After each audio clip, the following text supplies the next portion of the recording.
das soluções e solubilidade. O Gabriel está chegando aqui, deixa eu aceitar ele. Bom, o que a gente vai falar então? Nós temos diferentes tipos de soluções e misturas, tá? Vamos começar falando então de dispersão. Vocês lembram disso lá no segundo ano? Lembram dessa palavrinha, dispersão, lá do segundo ano? Sim, não? Eu não lembro. Eu não lembro. Então, vamos lá, ó. Então, as dispersões, então, são misturas que podem ser homogêneas ou heterogêneas e que estão presentes duas ou mais substâncias, tá? Então, são misturas.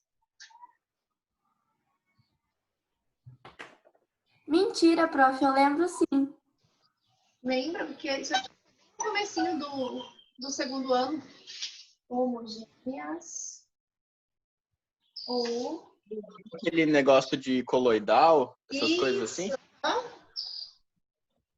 Heterogêneas, em que há duas ou mais substâncias. Tem que ser duas porque a gente está falando de misturas, né? Tranquilo? Então, as dispersões são misturas homogêneas ou heterogêneas em que há duas ou mais substâncias. Essas misturas, elas são compostas, então, por um dispersante e um disperso, né? Então, é composta. Prof, Oi. você quer que a gente copie ou pode grifar na apostila? Hoje eu não vou pedir o resumo, porque essa é uma parte bem tranquila. Pode ir grifando. Eu vou pedir depois as atividades lá na plataforma. Então tá bom. Tá? Então, ela é composta por um disperso e um dispersante.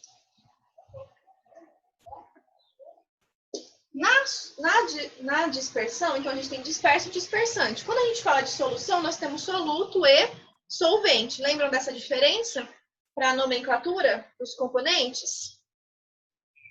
E aí, elas são classificadas, essas dispersões são classificadas de acordo com o tamanho das partículas, lembraram?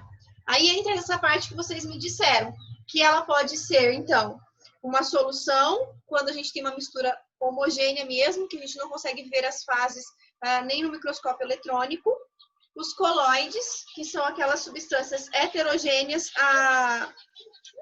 só que a olho nu a gente vê as duas fases misturadas, como é o caso da gelatina, e as suspensões, que daí vai ter misturas bem visíveis. Pessoal, deixa eu só passar um carro aqui. Pronto, acho que agora dá para ouvir aí de novo.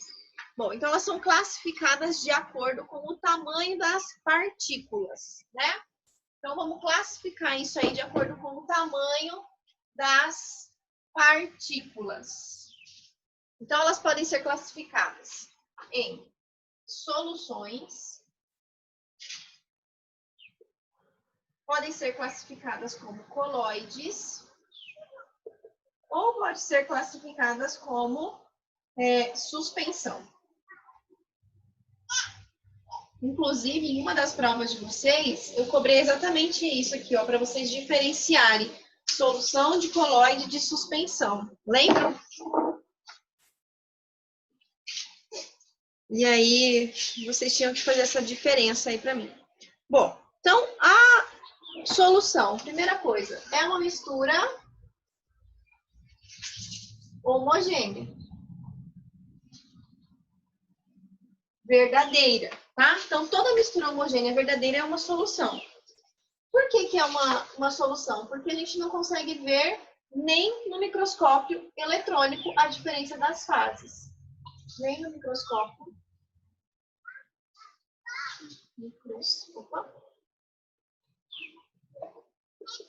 É possível diferenciar fases. Já os coloides, o que a gente tem? A olho nu é uma mistura homogênea. tá? Então, aqui, a olho nu é uma mistura homogênea. Porém, no microscópio, a gente consegue ver a diferença das fases. No microscópio,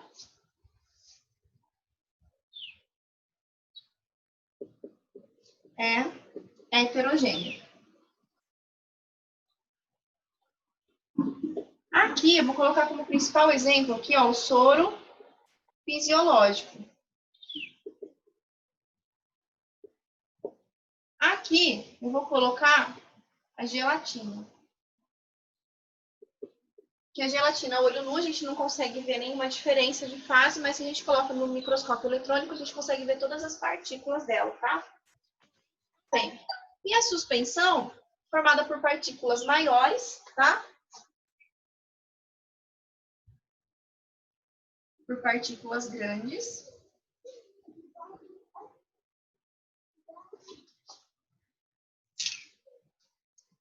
E é sempre uma mistura heterogênea.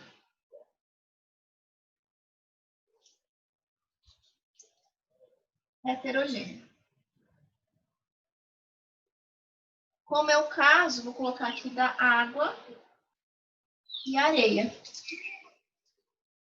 Aí a gente tem uma suspensão, né? Porque daí a gente consegue ver bem certinho as duas fases, o tamanho dessas partículas. Bom, então só retomando, as dispersões são misturas que podem ser homogênea ou heterogênea, formada por duas ou mais substâncias diferentes.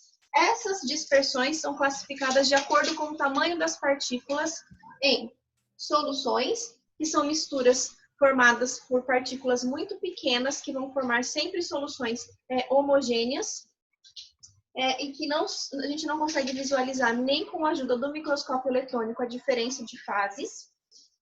Um exemplo é o soro fisiológico. Os coloides, que a olho nu a gente vê uma única fase, ou seja, uma mistura homogênea, porém, com a ajuda do microscópio eletrônico a gente consegue diferenciar fases, diferenciar partículas, portanto, ela é heterogênea. E o principal exemplo que eu coloquei aqui para vocês é a gelatina, mas a gente também tem a maionese, tem o leite, enfim. E a suspensão, que é formada por partículas muito maiores, que a gente sempre está conseguindo ver as partículas a olho nu, e é sempre uma mistura heterogênea. O exemplo que eu coloquei, água e areia. Tranquilo até aí? Tranquilo até aí? Sim, prof. Tranquilo. Sim. Ótimo. Tá. Essas dispersões, elas ainda podem ter 3 estados de agregação, né? Elas podem ser sólida, líquida ou gasosa. Essas misturas, então, no estado líquido, a gente tem qualquer substância que esteja no estado líquido, água e areia, água e sal, qualquer substância, seja ela homogênea ou heterogênea. No estado gasoso, a principal mistura que a gente tem aí como representante é o ar atmosférico. E no estado sólido, por exemplo, o ouro, as ligas metálicas, são todas misturas que estão no estado sólido, tá? Então, além delas serem classificadas como soluções, colóides ou suspensão, elas ainda são classificadas de acordo com seus estados de agregação, sólido, líquido ou gasoso, tá? Bom, continuando então, essas misturas ainda podem ser classificadas de acordo com a natureza do soluto. Isso aqui a gente tem que relembrar. Vamos lá. Então, elas podem ser classificadas de acordo com a natureza do soluto. Então, ela pode ser uma solução iônica ou eletrolítica.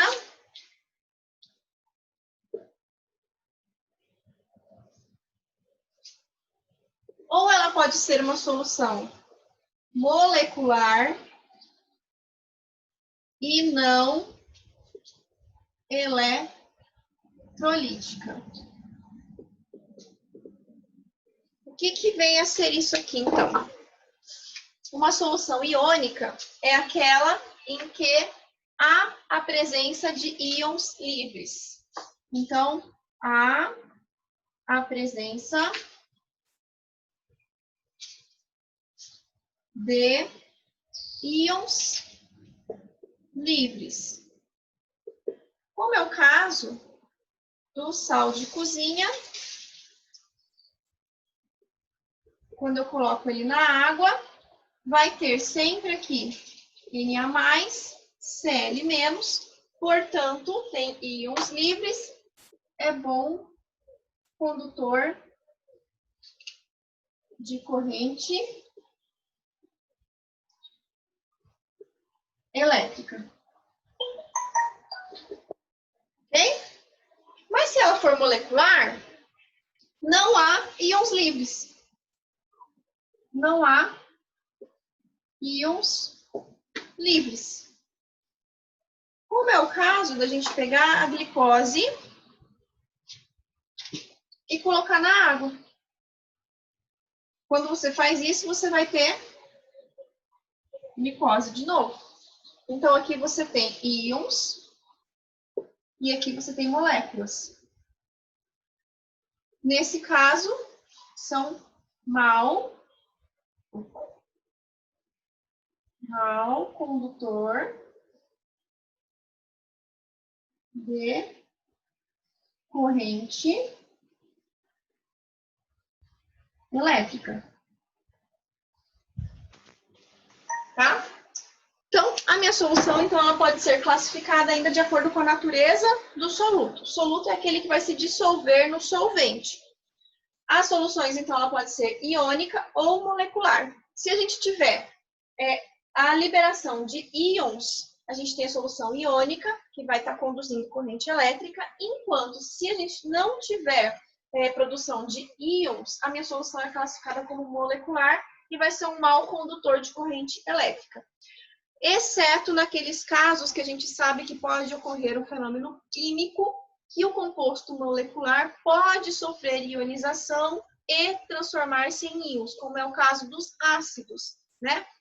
Os ácidos são compostos moleculares, porém, na presença de água, eles sofrem reações químicas capazes de formar íons. Então, aí a gente tem os fenômenos químicos, que é diferente disso que eu estou falando, tá? Então, a gente tem essas exceções aí também. Tranquilo até agora? Posso continuar? Beleza?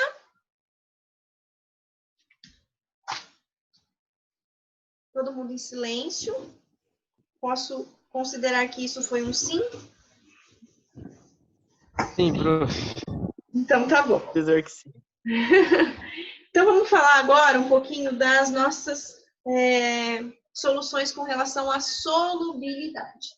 A gente já teve uma unidade anteriormente falando de solubilidade, então a gente já trabalhou o que é solubilidade, a gente já falou um pouquinho do coeficiente de solubilidade, e agora a gente volta a falar um pouquinho de solubilidade naquelas soluções que a gente classifica como insaturada, saturada e supersaturada, tá? Então, vamos falar um pouquinho dessa parte agora de solubilidade.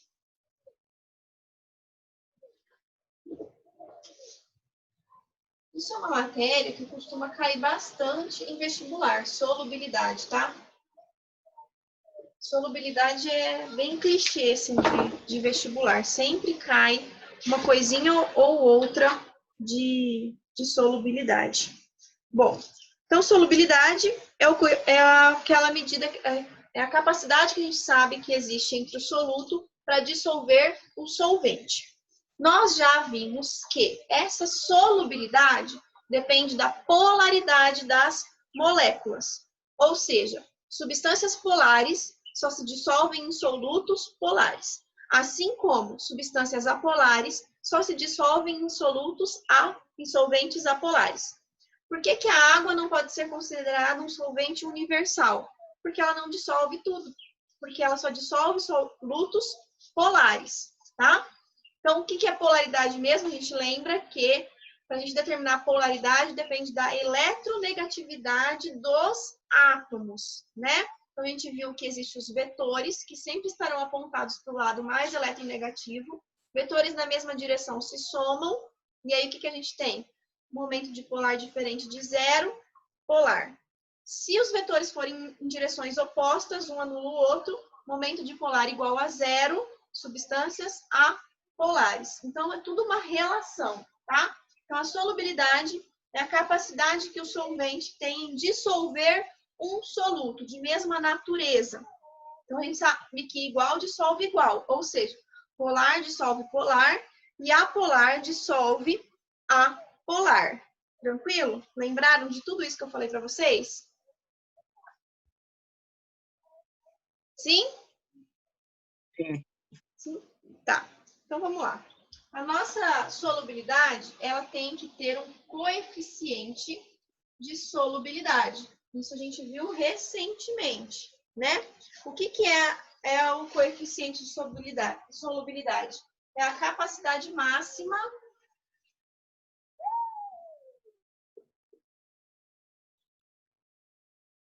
que um solvente tem para dissolver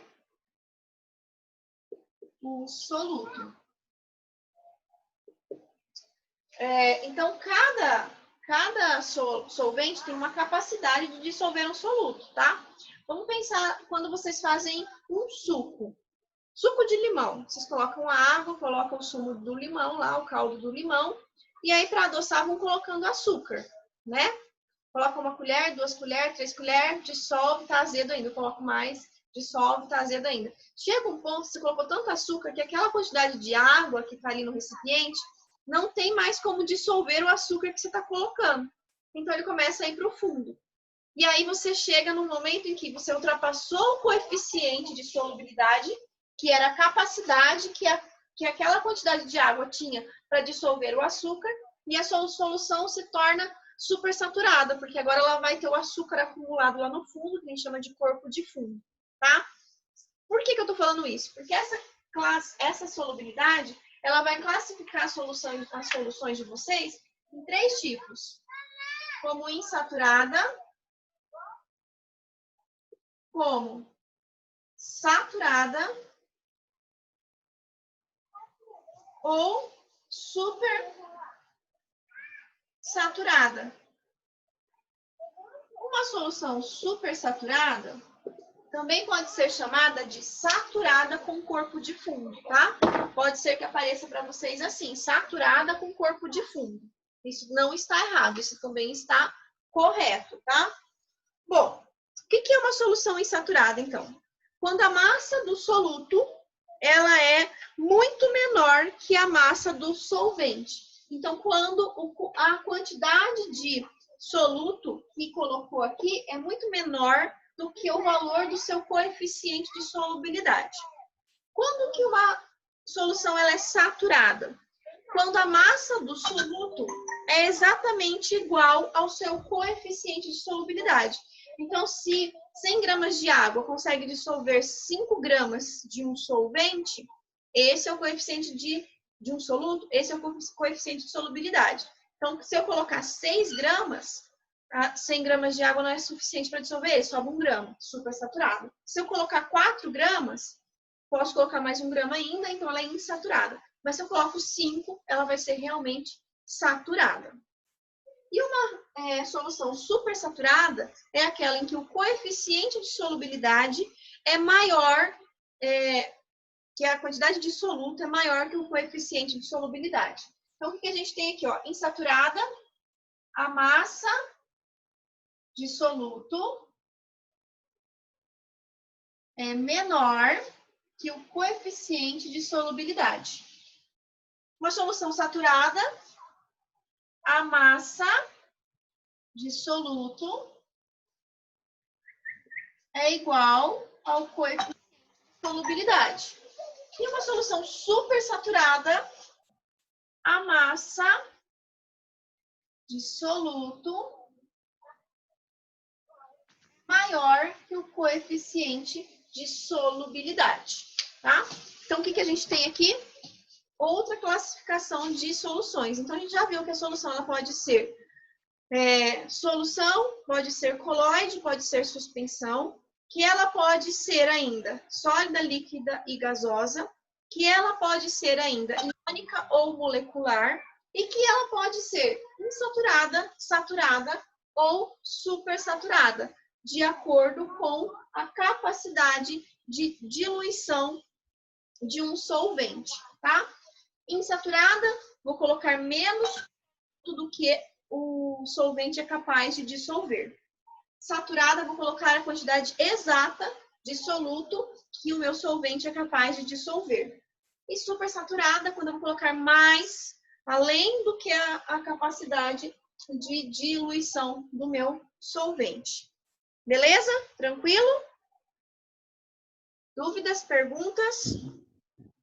Beleza, Tranquilo, prof. Tá.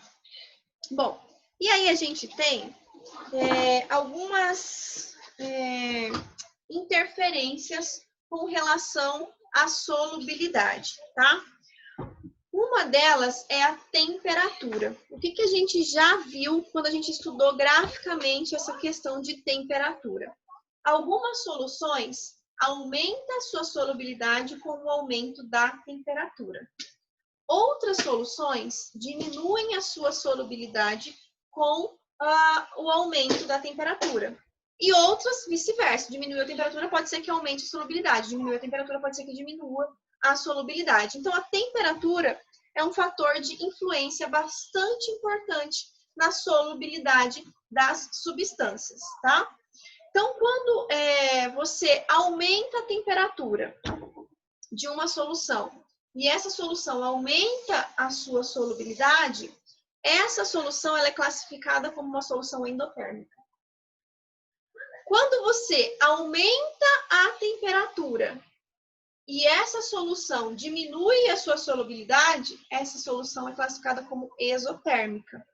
Então, quando a gente analisa os gráficos, vocês vão ver que algumas substâncias, conforme aumenta a temperatura, vai também aumentar a sua solubilidade. Então, ela é endotérmica.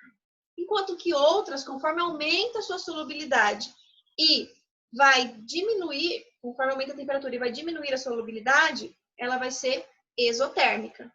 Vocês lembram disso? Tem um gráfico na página 173 da apostila de vocês. Esse gráfico, eu usei ele na prova de vocês do segundo ano do ensino médio. Eu coloquei esse gráfico aí e eu pedi para vocês classificarem esses compostos com relação ao coeficiente de solubilidade, se eles sofriam reações endotérmicas ou exotérmicas quando a gente tinha variação de temperatura. Então, eu usei já esse gráfico lá atrás com vocês também.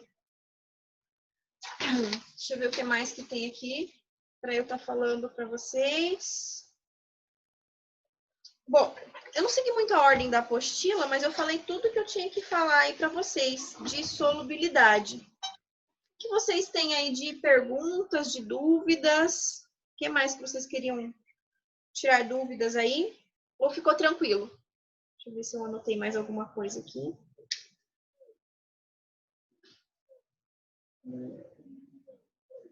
Não, era bem isso que eu tinha para falar para vocês mesmo. Tranquilo? Dúvidas, perguntas? E aí? Não? Lucas, você já tinha visto esse conteúdo? Eu não, prof. Evelyn, você já tinha visto esse conteúdo? Sobre solubilidade, já. Acho que já também. Ah, então ótimo. Então, o que vocês vão fazer para mim agora, tá?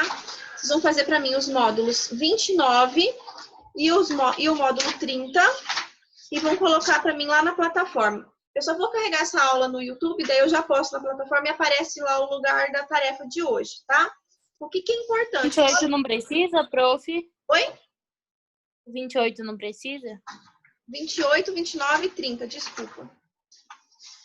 O último módulo, que é o 30, às vezes vocês vão ter alguma dúvida. Aí vocês vão me perguntando, não guarda dúvida, tá? Vocês vão me perguntando durante a resolução que vocês estão fazendo aí.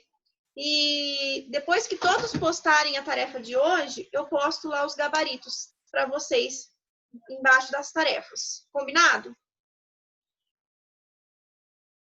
Tranquilo? Beleza, prof. Então tá. Então a gente faz dessa maneira. Eu vou carregar essa aula no YouTube e aí já posto lá na plataforma e vocês já vão fazendo os exercícios. Terminando, vocês colocam lá para mim. Tranquilo? Anne chegou agora no finalzinho.